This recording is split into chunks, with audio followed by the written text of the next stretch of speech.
everyone. For today I've got an ephemera making video here, and the first thing I'm doing here is cutting down some packaging. This is like the backer board that came, I think it was in Spellbinder's kit supplies, but it's a white sturdy cardstock there, and I'm just reusing it and cutting it into smaller pieces.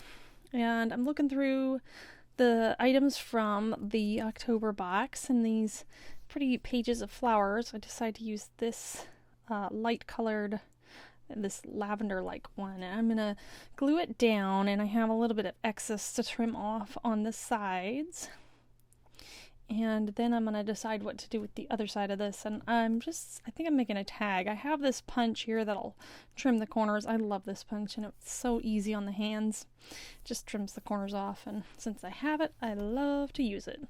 It can easily cut the corners off though, and match them up, but I just like my little corner punch there with the triangle. So I've got a scrap of coffee dyed paper here, and then I have, I think that's a scrap from the notepad right there on the right, and then a washi vellum sticker from the box. And I'm just going to stagger the coffee dyed paper and the notepad paper there on the right hand side of the tag, just to add a little bit of vintage look to my tag and just a little visual interest there. And again, I'm always pulling up things I've glued down because I forgot I was gonna put it in a certain order, or I'd like it better in a different way. So, but it's a good thing it's vintage, right? Because, you know, if it gets wrinkled or torn a little, it just adds to its charm. So then this vellum washi sticker here, and I think it's sort of like book page printing or something like that. I have the classic vintage photo distress ink. It's the only distress ink I have that's in the full size because I use it that much for journals and things, and I'm just gonna ink up the edges here, and that kind of brings it all together. And I have my punch here that I'm gonna punch a little hole in and bring in some brown metal eyelets that I have, and then just put that eyelet on with the same punch. And the name of that punch just escapes me right now.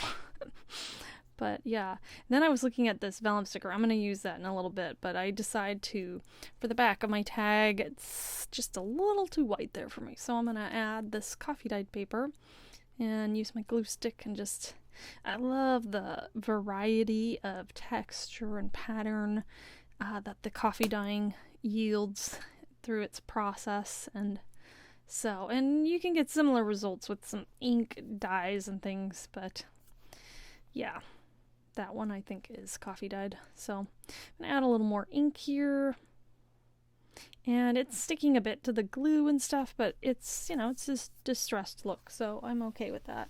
And that's it for this tag. Now, I really fell in love with this other washi vellum sticker, and I just love the colors, that little blue that comes through, so I definitely wanted to use that. And then I'm pulling out my coffee dyed paper again, and I'm using the sticker to figure out how far down, because I don't want to put too much of the coffee dyed or the tan color below that sticker, because I want the color to shine with the white background. So that was sort of just sitting there to make sure I knew exactly where. And it's okay if it goes a little bit over, but I wanted most of the washi vellum sticker to be with the white background, because I just love those colors, and I didn't want to dull it at all with my vintage coffee dye look. So putting the sticker down, and I somehow had a little excess there, so I got to trim that off. And that's what I have so far. Look at those colors. I just love that. So I pull out the sticker sheet now, and I'm adding this little branch. It's got leaves and a little flower, and I'm trying to figure out what I'm going to do with that top half, because, you know, this little piece is all about that sticker.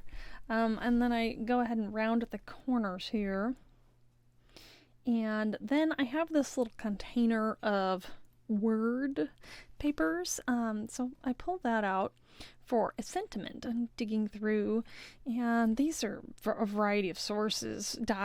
Ephemera, die cut sets. I found this one here that says thankful. That's actually just stamped onto an index card, and the index card was coffee dyed, and it has this very, very subtle blue line. And so I chose that one because I liked how it kind of brought out the blue with the bird. And hopefully in the close-up picture, or when I hold it up close, you can see that. But yeah, there's just a very faint blue line in the index card, and that's why I chose that one. And then this other sentiment, the always, is from a scrapbook paper that had these block words throughout it, and I have saved them and sometimes pull from them for a small sentiment that looks kind of like typewriter font. And again, the thankful stamp also looks a little bit like typewriter font. I love that font. So I have fond feelings towards typewriters. I don't have my own, but someday, maybe someday. So I went with always thankful. And I am using this glue that I really don't like, but I have it and I want to use it up, so it's giving me lots of trouble. That's why I have that napkin there that I'm also using up. It was left over from decoupaging. And I'm going to add some more vintage photo, and that is it. Can you see that little blue line there? Oh wait, not quite it. I decide that I'm just going to ink up the back so it's not white any longer. And I have my little mat that goes with the Tonic Studios Tim Holtz glass mat, but I spray some water on and I'm picking that ink back up, and then I'm going to go back in again with the vintage photo ink and get a real distressed look on the back there. And that, I think, finishes up that piece. And it's like a tag, journal card, something like that.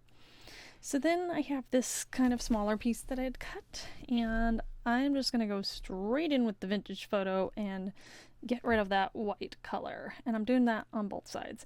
And I really need to clean this little mat of mine because it gets all kinds of gunk stuck to it. I did do that eventually, but maybe not in this video. So I'm looking at the sticker sheets that came in the Your Creative Studio box, and I was looking for the stamp ones. And I have this pair of decorative scissors. This cuts out this kind of scalloped edge. I used to have one from Fiskars called Postage Stamp or something. Oh, that was my favorite, and I do not know what happened to it, but I have these. They don't cut perfectly, but they do kind of give that postage stamp edge look. But definitely if you have the Fiskars one, or find it, I like that one better. It was a dark blue handle pair of scissors, and I'm so sad that I don't have it anymore, and I've tried looking for it, but I haven't found it. I mean, even in stores I haven't found it. So I've got the red stamp looking, and the green one was from a different sheet. Then I'm pulling in another one of these vellum stickers, and I want to tear it. I want to tear it in half, but it's got that plastic backer, and I wasn't brave enough to take it off and tear it, so pull out these antique edge decorative scissors, and that works for now. So, because I didn't need the whole sticker, I guess I could have just put it on and maybe tore the edge, but yeah, I wasn't being brave right there. And so that's kind of a newspaper pattern on that vellum, but it's mostly ends up getting covered up here anyway. So I'm going to stagger the two stamp images. Those are the real focal point there, and then I'm pulling from the my scraps of the paper. I was looking for a smaller piece, but it didn't look like I found a smaller piece there. I start with this one, and I think I decide that's a little too thin for what I want right there. So I go grab it again. I want to cut a little bit thicker piece. And I'm gonna glue it on here in the background, because just to add a little more interest in the background. And there's that terrible glue. It's so sticky and liquidy. I mean, it does adhere things, but I hate using it, so I gotta use it up. And then I'm adding some more vintage photo ink to the edges of these. Just take away any white that might have come from when I was cutting it. I don't want anything standing out, not looking vintage, And so I'm going to stick this one down and stagger the green one next to it. I did want it a little further over, so it cooperates. And then I'm thinking, what do I want to finish this? I just feel like there's something missing. So I'm looking around, and I guess I'm cleaning up a little bit too. And I see the blue flower down here on the bottom of this scrap, and I fussy cut that out. It isn't the full flower. It does have a flat edge, but that's okay because I stick it at the edge of the little card here. And this could be a tuck spot. It could be, at the top of a page. It can be all kinds of things, but this is how it's ended up. And I do want to add, a sentiment to it. So here comes my little box of words again. And I think I dig around quite a bit in here. Not sure what I wanted it to say, but I found this piece of book page that I had cut out. I think it's from a book or something. It says the story of, and I'm like, I like that. I think I can work with that. So there's a little bit of extra text showing. I trimmed that off.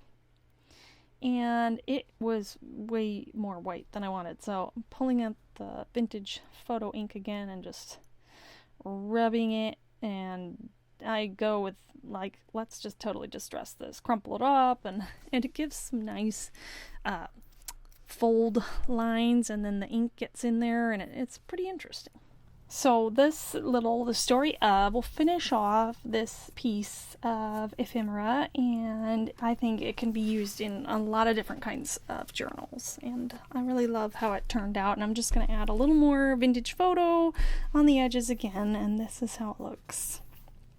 Now, the final piece of ephemera that I'm making on camera today is this rectangular card here, and I'm starting off with some book page, and I'm just gonna glue that on to the back as basically the background of my collage. I'm gonna collage on different pieces with it, and so I'm trimming off the excess.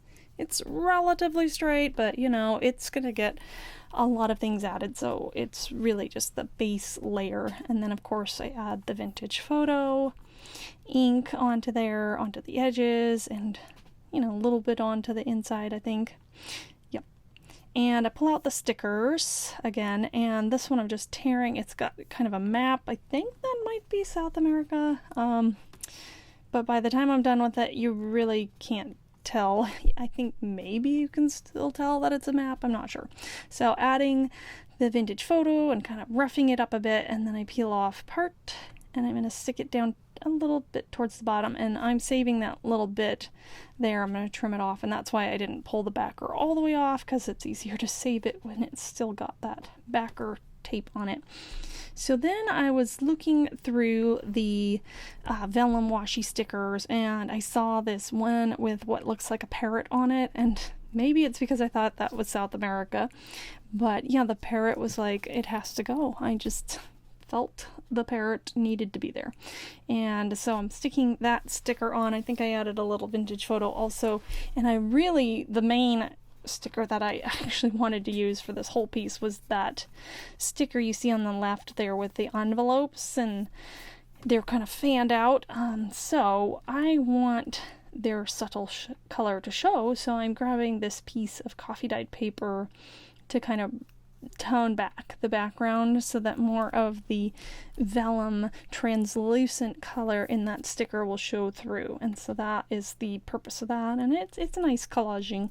It goes nicely together. And then here's that strip that I trimmed that was too thin earlier. Well, it's perfect for this one, so good thing I didn't toss that. It's still there. And then I'm going to use the other side at the top so that I have it's coming out a little further on the left, and then there is a tiny piece that I probably recycled that. I mean, that little part that's left off, but used most of that, so that's good. And so there, I think that's good enough to showcase my envelopes there. And again, add a little distress ink, vintage photo. Love that color. Pull off the backer, and I can put my little fan of envelopes, which basically inspired this entire piece of ephemera. And to finish this off, I was looking at this beautiful floral cardstock that came in the Your Creative Studio box, and I wanted to use the smaller scrap, but I fussy cutting out the full flower, so I ended up having to cut it out of that larger piece. But I just loved how that looked. I don't know, it was a nice pop of white color, and it works for me, I guess. You let me know what you think. But yeah, I think that that flower was saying jungle to me. I don't know. And so the parrot and everything, and I just like that accent. So again, I'm diving into my little word box here, and I found this one that has kind of a hint of green background. It's from a scrapbook paper. It's actually from some scrapbook papers will have like a top part that has the barcode information, etc., that can be trimmed off, but they'll often put a print that's usable on it, and that's on the other side, right? So that's where that word imagine came from. And then again, this other page that has the block letters, so imagine up in the top left, and then just the word fly. And I put some more ink on it, and I'm going to put that in the bottom right, and that will finish off this piece. Now I have a few things. Now here's a picture, or here's a few things that I made afterwards, and I didn't do these on camera. Got a little tongue-tied there. So this one has the washi and a scrap of the pattern paper, a sticker, the bee, and some book page. This one has a couple stickers, and then the washi vellum sticker, the word amazing, and some scrap crochet ribbon and book page. It's just a tag. And then this one here is started with one of the pattern papers, and then I added coffee dyed paper, and I have this quote from a book on there, and then the sticker, and yeah, and I actually drew that little green leafy thing in the background. And here's some pictures, and thanks again for watching. I hope this inspires you. Have a great day. Bye.